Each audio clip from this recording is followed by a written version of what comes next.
صدیق اعظم صدیق اعظم نبی کے آئینہ کا نام ہے، آئینہ رسالت کا نام ہے۔ دیکھو آپ کو میں عرض کروں کہ صدیق اعظم ایک مرتبہ سرکار نے فرمایا صحابہ سے کہ میں نے خواب میں دیکھا ہے کہ ہم مکہ گئے ہیں، خانہ کعبہ کا طواف کیا ہے، وہ کہ عمرہ کا اپنے اعلان کیا کہ میں نے خواب میں دیکھا ہے، اور جب گئے عمرہ کرنے کے لیے تو حدیبیہ کی جگہ پر، حدیبیہ کی جگہ پر سبحان اللہ ابو جہل نے روک لیا کہ ہم مکہ میں نہیں داخل ہونے دیں گے، ہم عمرہ نہیں کرنے دیں گے۔ کیا ہوا آگے سنیے گا، روک لیا تو اب عمر فاروق وہاں ایک شرط رکھی گئی کہ جنگ نہ ہو، یہاں پر صلح ہو جائے، تو صلح کے لیے لکھے گئے کیا کہ مکے میں اگر کوئی کافر، کوئی مسلمان کافر ہو جائے تو ہم لوگ واپس نہیں کریں گے نبی کو مدینے میں، اب مدینے میں اگر کوئی کافر ہو جائے مسلمان تو آپ کو واپس کرنا ہوگا۔ نبی نے منظور کر لیا کہ ٹھیک ہے۔ صدیق فاروق اعظم گئے حضور کے پاس، یا رسول اللہ کیا آپ حق پر نہیں ہیں؟ کیوں نہیں، میں حق پر ہوں، کہ آپ نے ہمارا دین حق پر نہیں ہے؟ کیوں نہیں، بے شک دین اسلام حق پر ہے، تو ہم دبتی کیوں کھائیں، ہم الٹی سیدھی شرط کافروں کی کیوں منظور کر لیں؟ لیکن اللہ کا ایسا ہی حکم ہے۔ تو آپ نے کہا نہیں تھا کہ ہم نے خواب میں دیکھا ہے عمرہ کرنے جا رہے ہیں، کعبہ کا طواف کرنے جا رہے ہیں؟ تو میں نے خواب دیکھا تھا، یہ کہا تھا کہ اب بھی اسی سال ہم عمرہ کریں گے، اسی سال ہم خانہ کعبہ کا طواف کریں گے؟ تو نہیں، آخر کرو گے، جب کرو گے نبی کی بات سچی ہوتی ہے۔ یہ بات ہو گئی، حضرت فاروق اعظم کے اجتناب وسیع باقی تھا۔ پھر گئے صدیق اعظم کے پاس اکیلے میں، اے صدیق یہ بتلائیے کہ کیا ہمارا اسلام حق پر نہیں ہے؟ بے شک حق پر ہے۔ کیا نبی حق پر نہیں؟ بے شک حق پر ہے۔ کیا سرکار نے نہیں فرمایا تھا کہ کیا نام ہے ہم اس سال طواف کریں گے؟ کہا تو تھا، مگر یہ کہا تھا کہ اسی سال کریں گے، کرو گے، اللہ کے نبی برحق ہے۔ اپنا عقیدہ مضبوط رکھو، سبحان اللہ۔ جو نبی نے فاروق اعظم کو فرمایا وہی بات اکیلے میں صدیق اعظم نے فاروق اعظم سے کہا۔ پتہ کہ چلا کہ صدیق مصطفیٰ کے آئینہ کا نام ہے، نبی کے ترجمان کا نام ہے، نبی کے یار کا نام ہے صدیق اعظم۔ غور کیجئے گا، سبحان اللہ۔ آج جو قرآن ہمارے سامنے میں ہے، قرآن جو ہم تلاوت کرتے ہیں، قرآن شریف، غور کیجئے گا، یہ قرآن جب وہ اترتا تھا جبریل کے ذریعے تو قرآن ہڈیوں پر، کھجور کی چھالوں پر، چمڑے پر لکھ لیا جاتا تھا۔ جب سرکار کے بعد جب یمن میں ایک مرتد ہوا مسلمۃ الکذاب، کافی لوگ اس کے ساتھ ہو گئے، تو صدیق اعظم نے خالد بن ولید کو کہا جائیے اور اس مرتد کو جہنم میں پہنچائیے۔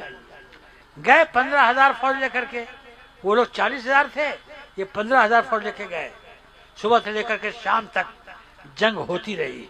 اس کے بعد شام میں حضرت خالد بن ولید نے اس جنگ کو فتح کیا۔ شام میں جا کر کے جنگ فتح ہوئی اور مسلمۃ الکذاب مارا گیا، مسلمۃ الکذاب مارا گیا، مارنے والے بھی اس کو وحشی ہے۔ تو یہ جب ہوا تو اس جنگ میں 70 حافظ قرآن شہید ہوئے تھے۔ کتنے بولو؟ 70 حافظ قرآن شہید ہوئے۔ تو فاروق اعظم نے صدیق اعظم سے عرض کیا، فاروق اعظم نے صدیق اعظم سے عرض کیا کہ اے صدیق اعظم، 70 حافظ قرآن جنگ یمامہ میں مسلمۃ الکذاب کی جنگ میں شہید ہو گئے، اگر اسی طرح سے جنگ ہوتی رہی اور حافظ قرآن شہید ہوتے رہے تو قرآن تو ہم سے چھوٹ جائے گا، ہم سے چلا جائے گا۔ ایسا کیجئے کہ قرآن کو ایک جگہ جمع کر دیجئے، ایک جگہ جمع کر دیجئے۔ تو صدیق اعظم نے کہا کہ اے فاروق، نبی نے تو نہیں کیا، میں کیسے کر دوں؟ کہا کہ کام تو اچھا ہے، کر دیجئے۔ تو صدیق اعظم کہتے ہیں فاروق اعظم کے مشورے پر میرا دل کشادہ ہو گیا صدیق اعظم نے حضرت زید بن ثابت جو عمدہ لکھتے تھے ان کو بلایا کہ سنو، حضور کی چھالوں سے، درخت کے پتوں سے اور ہڈیوں سے، ہر جگہ سے قرآن ایک جگہ جمع کرو۔ زید بن ثابت نے کہا کہ حضور کے زمانے میں نہیں ہوا، میں کیسے کر دوں؟ لیکن نہیں کرو نا، کام تو اچھا ہے، کام تو اچھا کرو۔ تو انہوں نے کیا۔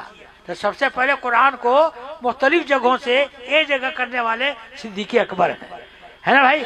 آج دیوبندی وہابی کہتا ہے میلاد درست نہیں ہے، نیاز درست نہیں ہے، مزار پہ جانا درست نہیں ہے۔ ارے کیوں نہیں میلاد درست ہے؟ کہ حضور کے زمانے میں نہیں تھا میلاد۔ ارے حضور کے زمانے میں نہیں تھا، کام تو اچھا ہے، کام تو اچھا ہے۔ ارے عرس کرنا حضور کے زمانے میں نہیں تھا، کام تو اچھا ہے۔ ارے فاتحہ دینا حضور کے زمانے میں نہیں تھا، کام تو اچھا تھا۔ جس بنیاد پر قرآن کو صدیق نے جمع کیا، اسی بنیاد پر ہم نیاز کر رہے ہیں، فاتحہ کر رہے ہیں، میلاد کر رہے ہیں۔ یہ صدیق اعظم کی سنت ہے۔ نعرہ تکبیر، نعرہ رسالت، مصطفیٰ کا ہم سفر، نعرہ تکبیر، شان صدیق اکبر، نعرہ رسالت۔ ماشاءاللہ ماشاءاللہ۔ صدیق اعظم کا عقیدہ دیکھیں گے، اللہ اکبر، آپ سمجھتے چلے جائیے، میں سمجھاتا رہتا ہوں۔ دیکھو بھائی، صدیق اعظم رضی اللہ تعالیٰ عنہ کیا کہنے ہیں؟ آپ کے ایمان، آپ کے یقین، آپ کی اذعان کا کوئی جواب نہیں ہے۔ اسلام میں آپ کا مرتبہ بعد الانبیاء بالتحقیق ابی بکر صدیق، تمام نبیوں کے بعد سب سے بڑا مرتبہ نبی کا امت میں، آدم کی بھی امت میں، نوح کی بھی امت میں، شیش کی بھی امت میں، عزیر کی امت میں، عیسیٰ کی امت میں، موسیٰ کی امت میں، امت مصطفیٰ میں جو صدیق کا مقام ہے وہ کسی امت میں کسی فرد کا نہیں ہے۔ اعلیٰ فرماتے ہیں، جیسا غور کیجیے گا، اعلیٰ فرماتے ہیں یہ دونوں ہیں سردار دو جہاں۔ اعلیٰ کا شعر ہے، فرماتے ہیں یہ دونوں ہیں سردار دو جہاں، اے مرتضیٰ عتیق و عمر کو خبر نہ ہو۔ کیا مطلب؟ صدیق اعظم اور فاروق اعظم دونوں نبی کی بارگاہ میں آ رہے ہیں۔ اس جگہ صدیق حضرت علی بیٹھے تھے، دیگر صحابہ بیٹھے تھے، تو سرکار نے فرمایا کہ سن لو، یہ جو دونوں آ رہے ہیں اس جہان میں بھی، اس دنیا میں بھی اور آخرت کے جہان میں بھی، یہ دونوں تمام دنیا کے لوگوں سے افضل ہیں۔ اے مرتضیٰ، یہ جو میں بات کہہ رہا ہوں تم نہ کہنا صدیق و عمر سے، تم کہو گے تو وہ خوشی حاصل نہیں کہو گے ہوگی، محبوب کہیں گے تب ان کو خوشی حاصل ہوگی۔ فرماتے ہیں یہ دونوں ہیں سردار دو جہاں، فرماتے ہیں یہ دونوں ہیں سردار دو جہاں، اے مرتضیٰ عتیق و عمر کو خبر نہ ہو۔ کتنے اعلیٰ درجے کی فضیلت ہے، کتنے اعلیٰ درجے کی ان کی اہمیت ہے۔ غور تو کیجئے، صدیق اعظم کا عقیدہ، صدیق اعظم کا عزم، صدیق اعظم کا فضل، کہ آپ کو عرض کرے حضور صلی اللہ علیہ وسلم، حضور اقدس صلی اللہ علیہ وسلم وصال شریف سے پہلے اسامہ بن زید کو، جوان صحابی تھے، زید بن حارثہ کے صاحبزادے تھے، اور زید بن حارثہ کو نبی نے اپنا بیٹا بنایا۔ حضرت اسامہ کو حسین کی طرح گردن پر بیٹھاتے تھے، تو اسامہ کو ایک لشکر دیا کہ تم روم چلے جاؤ، عیسائیوں سے مقابلہ کرو، روم جاؤ عیسائیوں سے مقابلہ کرو۔ ابھی لشکر روانہ بھی نہیں ہوا تھا کہ حضور کا وصال ہوا، ادھر وصال ہوا، غور کریں گے، ادھر وصال ہوا، اور ادھر مدینے کے کچھ لوگوں نے زکوٰۃ دینے سے انکار کر دیا، میں زکوٰۃ نہیں دوں گا، نماز پڑھوں گا، روزہ رکھوں گا، حج کروں گا، زکوٰۃ نہیں دوں گا۔ غور کیجیے، عقیدے کی بات ہے۔ صدیق اعظم کا کہا گیا کہ میں زکوٰۃ دوں گا، میں نماز پڑھوں گا، روزہ رکھوں گا، حج کروں گا، زکوٰۃ نہیں دوں گا۔ فاروق اور بھی مدینہ کے قبائل جو کنارے کنارے تھے، وہ لوگ فتنہ پہ اتر آئے۔ لوگوں نے مشورہ دیا حضرت صدیق اکبر کو کہ صدیق اکبر اسامہ کو روک دیجئے، وہ روم نہ جائیں، عیسائیوں کی سے جنگ نہ کریں، جب نوجوان کا دستہ نکل جائے گا، جو حالات پیدا ہو رہے ہیں، اگر جنگ ہو گئی، اگر حملہ ہو گیا مدینہ پر، تو کون سے لوگوں کو لے کے لڑیں گے آپ اسامہ کو روک لیجئے۔